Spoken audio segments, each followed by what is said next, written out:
This is just to let you guys know we got Stephon Clark's birthday celebration coming up tomorrow. I think we're live on our Facebook, our YouTube, our Twitter right now as well. Thank you all for joining me. Thank you all for joining me. Tomorrow is Stephon Clark's birthday celebration. I'm going to get right into it. It's a free event. You are all invited. It's for the public. We celebrated the family event on the 10th.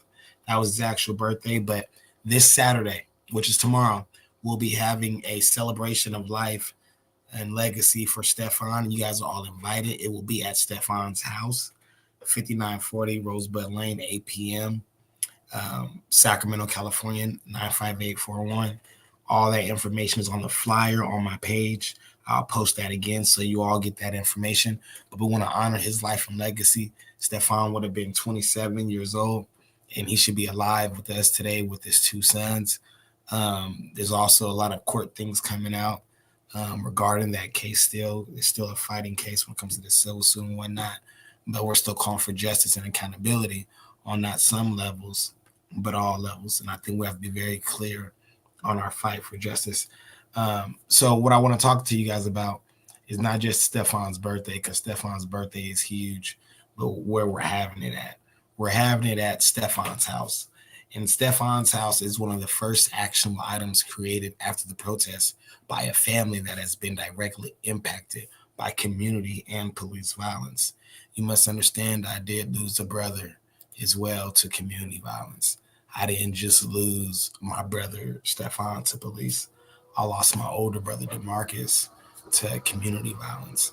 And this building that I'm in, this office that I'm in, this legacy, this house that I'm in, Stephon's house, was created after I was protesting. I was at the protest one day. I said, what are you guys doing after you protest? What are your actionable items? What's going on? They said, I don't know. We finna go home. Something like that. They wasn't really ready to do anything. So what I said was, what we're going to do is we're going to create something that we can go to instead of going home, so we could plan and create a uniform, create a code of conduct, create a language, create the tools to combat this system. Because what we don't have is our own hub. We don't have our own safe and brave space. We don't have our own community anymore. And I've said numerous times, you guys heard me say it, too many neighborhoods, not enough neighbors. We don't have any potlucks anymore. There's no many block parties no more. When you move into a community, there's nobody knocking on your door, giving you a cute ass cake. No, as a matter of fact, they looking up your name on the sex offenders list and looking up your name on your background reports, making sure you ain't out there causing no harm and havoc in their community. Ain't nobody welcoming you into the community anymore because the community and the streets aren't safe anymore.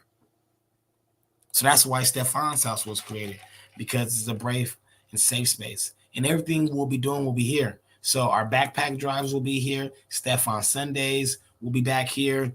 Our Christmas, our toy drives, our food distributions, Stephon's birthday this Saturday, everything will be back at Stephon's house, because Stephon's house is one of the first actionable items created after the protest by a family that has been impacted by police and community violence.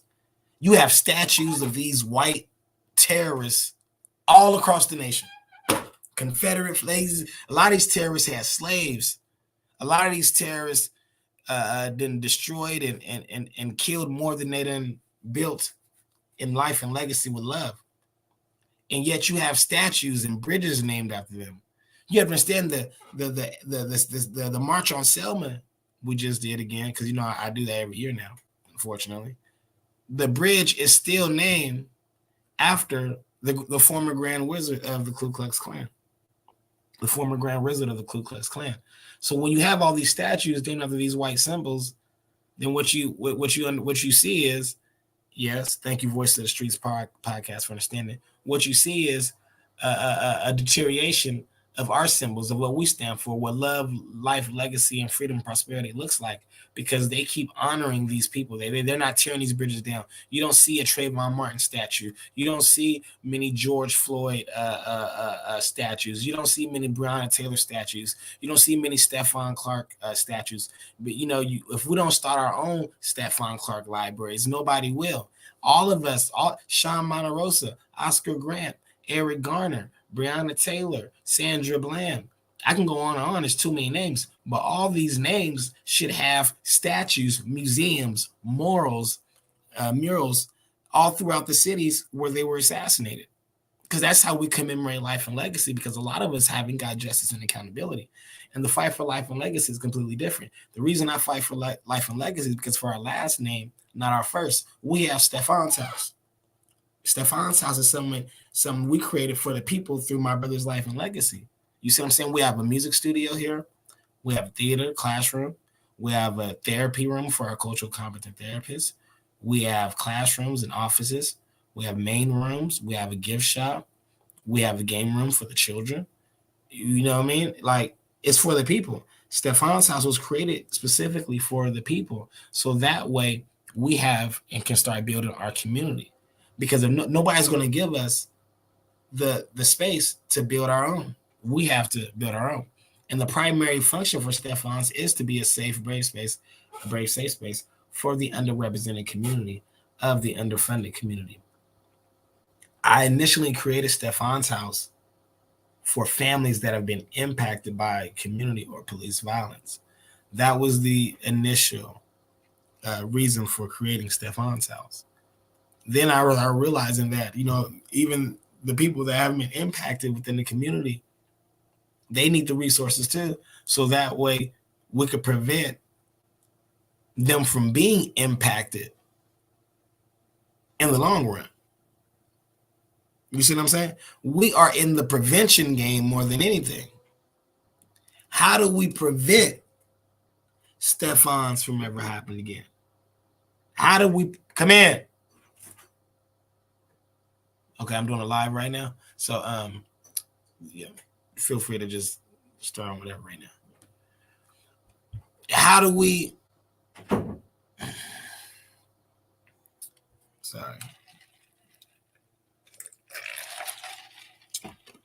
How do we prevent my brother's situation from happening? We need to sit down and have the dialogue. We need to sit down and have the dialogue. We are not sitting down as community, brother to brother. Black people, we must sit down. We must come together because they think it's okay to murder, assassinate, and terrorize our communities. They think it's okay. This year so far, over 700 people have been assassinated by law enforcement. It's only August. And who do you think they're killing? What communities do you think people are dying in? And I'm not, look, somebody said, Stefan, he's not the right person for this. I'm not asking to be I'm not trying to be the right person. I never said I was this or that. No. Through my brother's life and legacy, through Stefan Clark, we fight for you people. I was never fighting for people before my brother died. I was never into this before my brother. Stefan was called, and my brother is a prophet. He is a martyr, inshallah. He was Muslim. He should be alive today. Stefan has 2 sons who miss him dearly. And because SAC PD doesn't know the difference between a gun and a cell phone, even though I've said numerous times, anytime you do something so bad where a law must be created, you should be held accountable. And if it was your brother, I would expect you to feel the same exact way. But what we're not going to do is sit here and act like Stefan has not done more in 3 years since he's not even been here. Stefan has done more in 3 years than most men will do in a lifetime. Most men.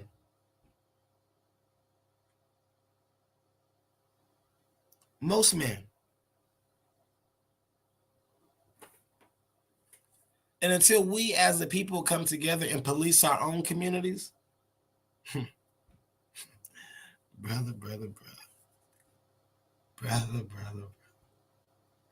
Until you so quick to kill your own brother, but when it comes to killing these oppressive systems when it comes to combating these oppressive dictatorships that put our people under slave conditions and poverty and the rising rents and the homelessness and the gangbanging. When it comes to fighting all this shit, you cower down and you back up and you play ass back.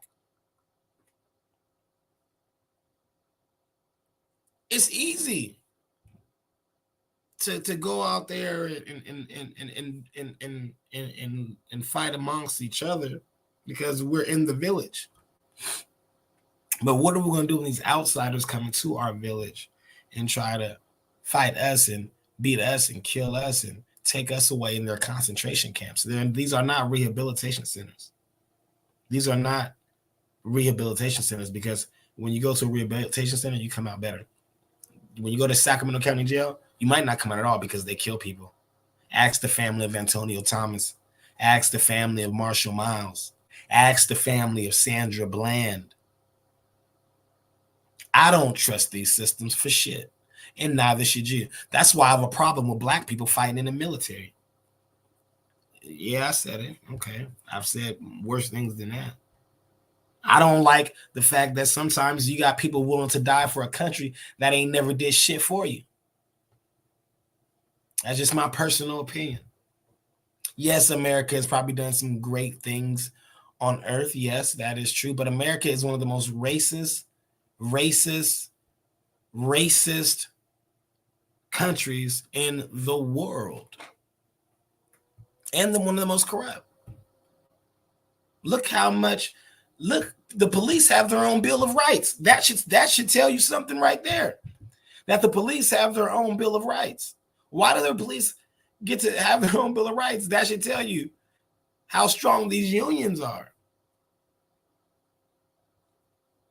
And it's sad that I have to do these, even though it's the day before Stefan's birthday celebration. Bridging the gap comes in many forms. I've always said number one of our SAC-6 is to bridge the gap between law enforcement and at-risk communities. Before we bridge the gap between law enforcement and at-risk communities, we've always said that we must bridge the gap between community and community. I've said that in the past, that there's no reason we should expect the law enforcement to stop killing us when we are still killing each other. Since then, I have retracted that statement, because we should expect them to stop killing us, even if we do kill each other, because they are paid to protect and serve us. They are not paid to protect and serve property. They are paid to protect and serve people. And they have done that, and they have failed miserably when it comes to protecting people on not some levels, but all levels. So that's one of the main things I wanted to get out there, is that we have to bridge the gap, though. So I wanted to start these things at Stefan's house called community listening and learning sessions. These are one of the many ways we plan on bridging the gap between community, and then community and law enforcement. There's no way we can bridge the gap between community and law enforcement if community doesn't bridge the gap between community. Now, let me tell you guys, that's the hard part, you guys. And it's hard because a lot of brothers are out there dying over geographical locale they own no parts of.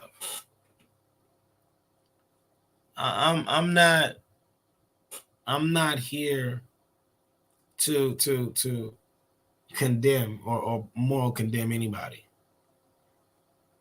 But what I am saying is that if we don't come together,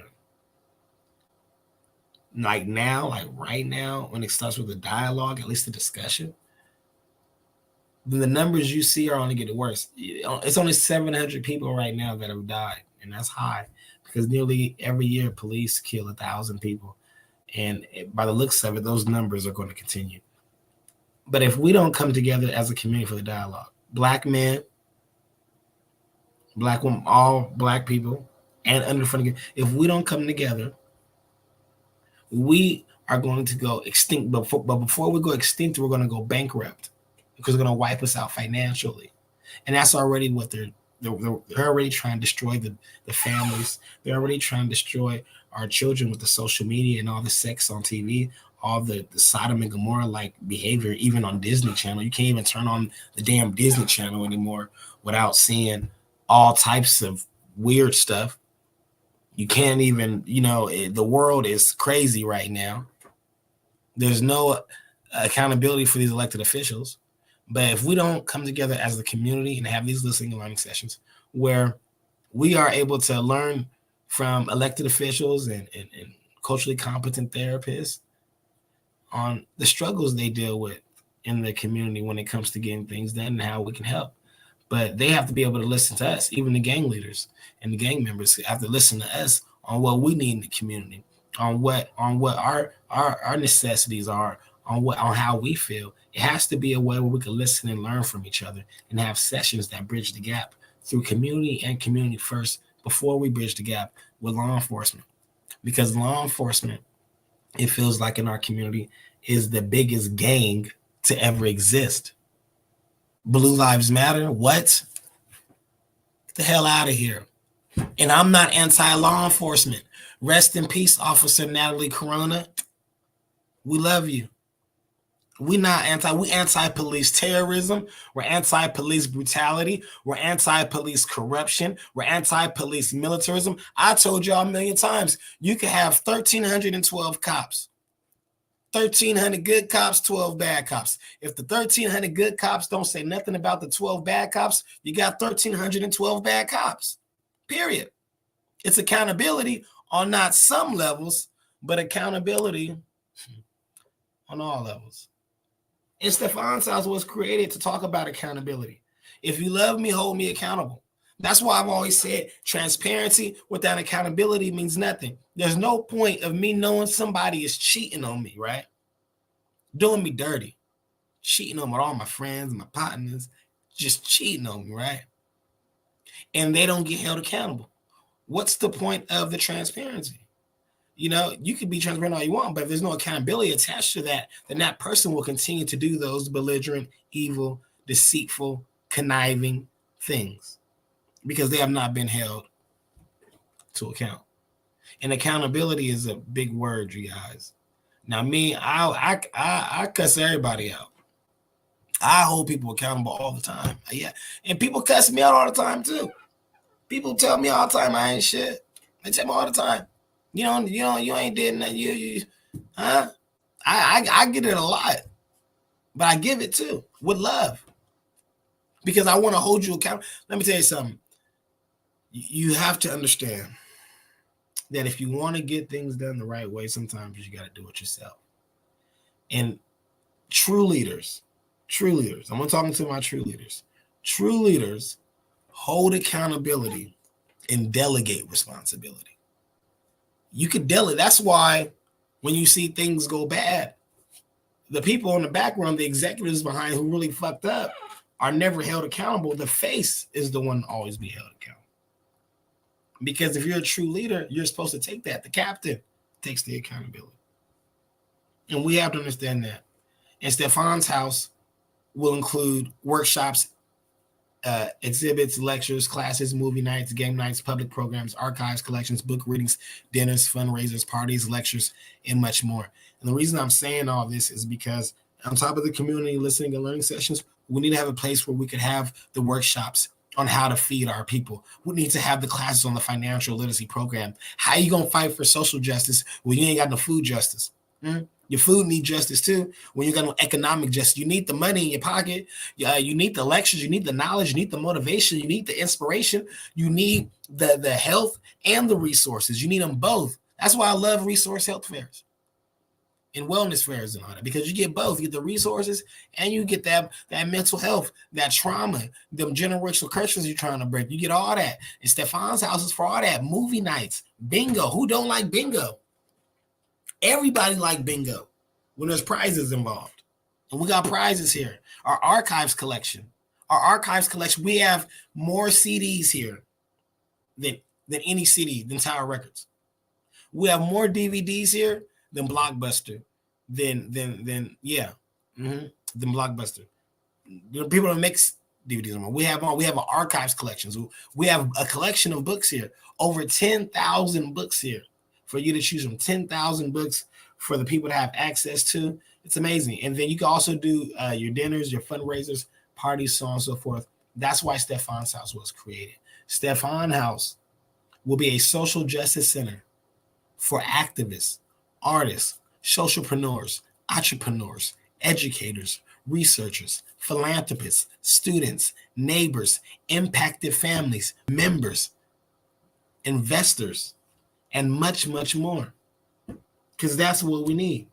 We need a social justice center for our artists to connect with the activists, for the activists to connect with the educators, with the educators to connect with the researchers, for the entrepreneurs to connect with the socialpreneurs. I'm a socialpreneur. I'm not an entrepreneur. I'm a socialpreneur. And there's differences between those two types of entities. And this recreational center is equipped with a state-of-the-art music studio with program instruments, stage platform, like I said, a movie theater, game room, bingo night for seniors, food distribution, and much more. Because like I said numerous times, we believe give a man a fish, he eat for a day, teach him how to fish, he'll eat for a lifetime. And when we talk about that, we mean like the financial literacy, the gardening, the screen printing, the public speaking, et cetera, et cetera. That's going to help us take this to the next level. We create a library because I've said numerous times as well that you cannot lead if you do not read. My library is expensive. One of the books I'm reading right now is Righteous Troublemakers, The Untold Stories of the Social Justice Movement in America by the Reverend Al Sharpton. Such a good book, powerful book. He talks about George Floyd in here, but he has a opening by Governor of Minnesota, Tim Walz. And he says we must rebuild, restore, and reimagine the relationship between law enforcement and communities they serve. And I found that amazing because we have to reimagine the relationships we're building. And I think that if we come up with our own de-escalation tactical teams to police our own communities, then why would we be paying taxpayers' dollars? Why would we be giving our money to a police system that's failing?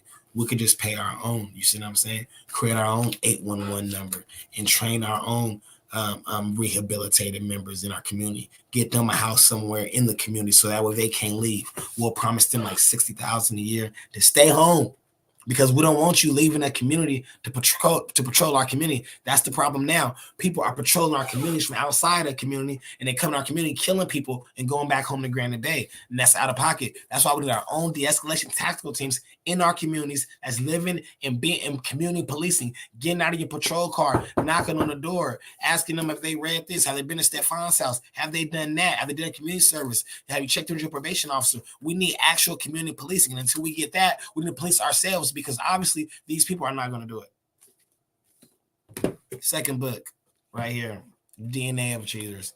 This book was given to me by Matthew Knowles. If you guys don't know who Matthew Knowles is, it's the father of Beyonce. And you see, he wrote me a little letter because he loves me. You know, everybody loves everybody. But this book right here, it talks about the DNA of successful people, and it talks about the mindset and how you have to be self-motivated, self-disciplined, have self-control. So Matthew Knowles, Beyonce's father, is an amazing man. This is an amazing book for everybody who wants to take that thinking to a higher level when it comes to plotting, planning, mobilizing, organizing, strategizing, centralizing, and of course, weaponizing. Okay, third book is Open Season by Ben Crump. This book is also one of my favorite books right here. This book's excuse me. This book talks about how they're killing us, they're getting away with it, and how if we don't do something, it's going to continue to happen. Everybody needs to read this book. This is on our number one in Stefan's house, because it's sung by Ben Crump, who we call Black America's Attorney General. And this guy spends his life on the front line fighting for our people, and he talks about the genocide of our people done by these police officers. And the thing about it is, he talks about how it's illegal genocide, how they're getting away with assassinating us. That's why this book is on one of our best sellers, because it's such an amazing book. The next book we have is The Marathon Don't Stop, The Life and Times of Nipsey Hussle. If you guys have not read this book, you're missing out on something special. I'm telling you, Nipsey was not just a great rapper, but he was a great entrepreneur. I would say he was a socialpreneur, because he knew what he was doing in the community. He had a vision for how to get the community involved, and not just STEM, but STEAM. And STEAM is science, technology, engineering, arts, and math. He had a vision for our people, and I think he was gone too soon. And this book is, to me, it feels like the roots of Alex Haley. So for Nipsey Hussle. Another book we have right here. This is my most recent one I'm reading. Will. Man, this book is crazy as hell. Okay. Will got all type of stuff going on. And man, he talks about his family life, how he planned a big birthday for Jada. She didn't appreciate it, got mad, shit went hell. He ended up fighting in front of the kids and all that. And it was just crazy. But this book puts you into the mind of one of the most talented individuals in Hollywood. And the last book is this one, Bluebird's Black. This one's by John Burris. He's an attorney based out of the Bay Area, and he talks about the conflict between cops and minorities. It's an interesting read. Everybody has an opinion, and if you might not like these opinions by these lawyers and whatnot, but they're out there on the front line fighting for Black and brown people every day. You know what I mean? And that's why we create this library, because we believe you cannot lead if you do not read. Okay. In this museum with these libraries and this book archives and our music archives, this was created to commemorate the lives and legacies of those we lost, not only to police shootings, but community violence, mass shootings, and much, much more. And this is how we do it. And also with the listening and learning sessions, we'll be conducting a series of panels and town halls style discussions with the artists, the activists, so on and so forth, and the scholars and the students, because we need to connect them all, and the cultural competent therapists, all in one space. And that's what we want to focus on the next Stefan Sunday. We'll be bringing people in to try to start to figure out what that looks like as it pertains to starting those listening and learning sessions. We need to start having those dialogues on what that looks like. I don't believe we started having those yet at all. And after Stefan's birthday, on Stefan Clark's Sunday, because Stefan's birthday celebration is tomorrow, on that Sunday, we'll be starting with the community listening and learning sessions and building on how we can start bridging these gaps between our community. I'm just throwing it out there as having the space to do it at. The goal is to have these community listening and learning sessions be conducted in a series of panels and town hall discussions with activists, law enforcement, scholars, elected officials, students, culturally competent therapists, rappers, singers throughout the city at different parks, because we have to go out there to these underrepresented, underfunded, underprivileged communities to go out there and meet the people where they're at. We got to meet the people where they're at. And if we got to throw these block parties and bring the food out there and bring some artists, because when you bring the food, they start coming.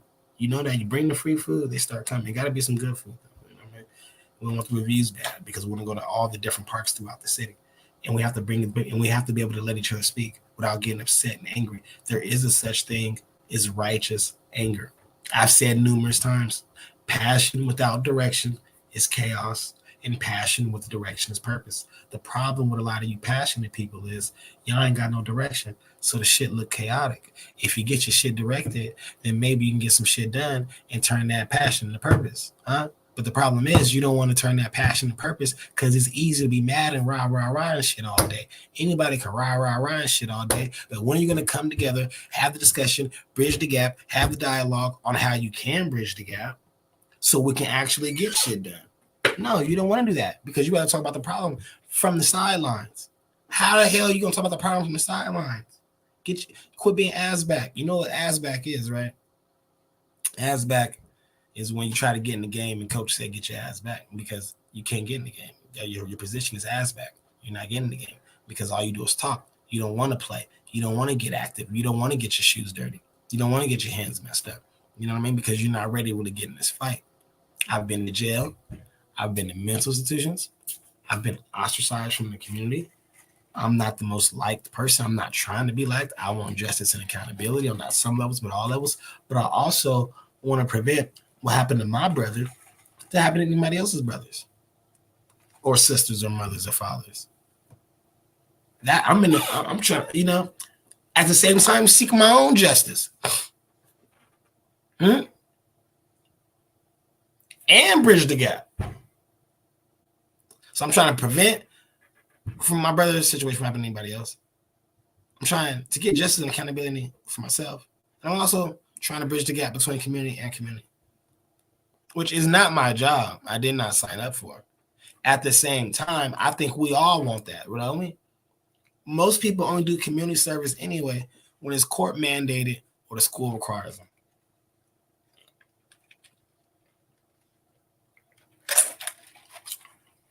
This is an Arnold Palmer from Toy's Place. So good. Anyways,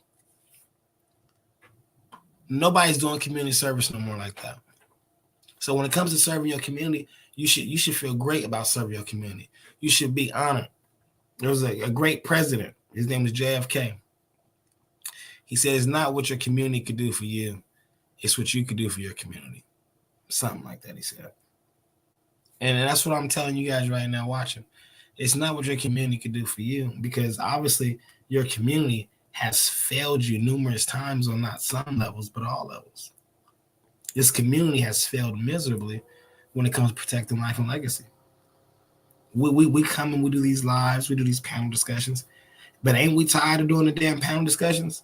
Ain't y'all tired of having panel discussions with no actionable items come after those? The numbers are still bad. People talking about these elected officials right now. I don't give a damn about no elected official. The rent is still too high. The gang banging has to stop. It's got to go. The gang banging is crazy. And the poverty.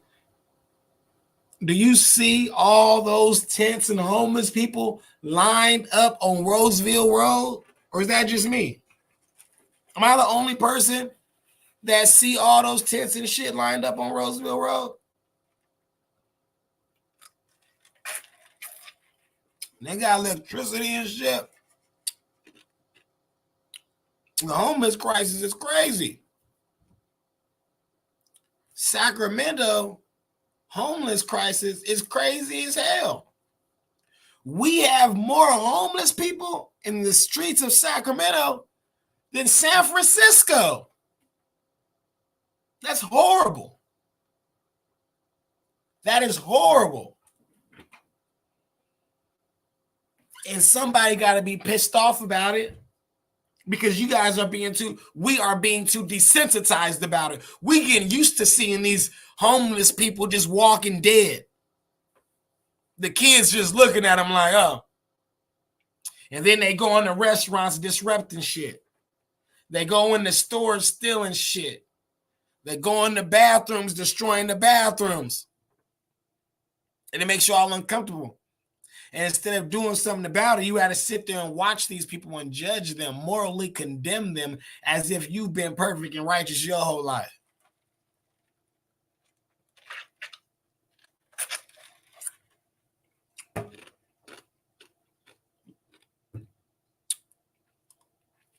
Pray for the homeless. And I'm not saying go out there and keep helping the homeless till you're homeless yourself. No. I'm not saying that, but go give out some resources, go be a positive light, a voice and vessel if you can, because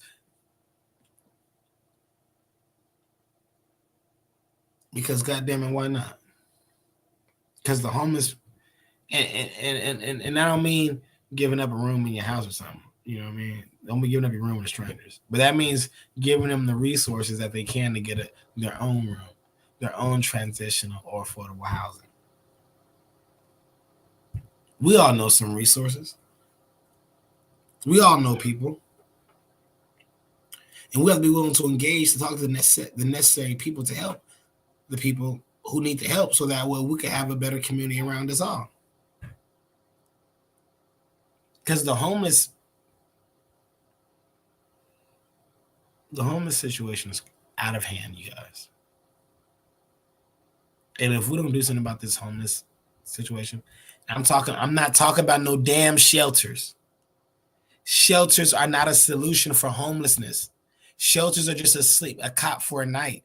Shelters don't change nothing. Shelters don't get you the resources and healing spaces. Shelters are not case managers. Shelters do not get you the food distributor that you need.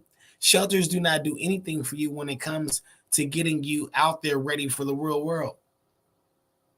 In order to be considered successful in the city of Sacramento, they're saying you need to make at least $300,000 a year. A lot of people don't even make $60,000 to $100,000 a year.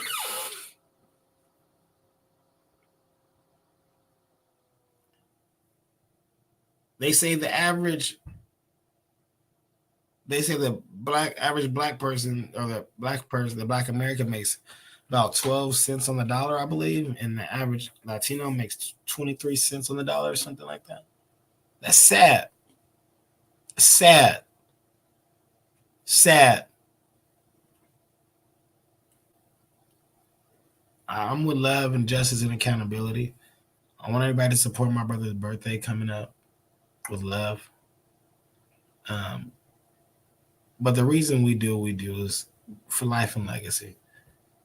And to try to be a voice and vessel in a positive light, to try to not just get justice for Stephon Clark, but if we get justice for our communities and justice for our streets, then there won't have to be another Stephon Clark. Stephon Clark could have been the last Stephon Clark. But I need you all to come join me when it comes to celebrating his life and legacy tomorrow at 8 p.m.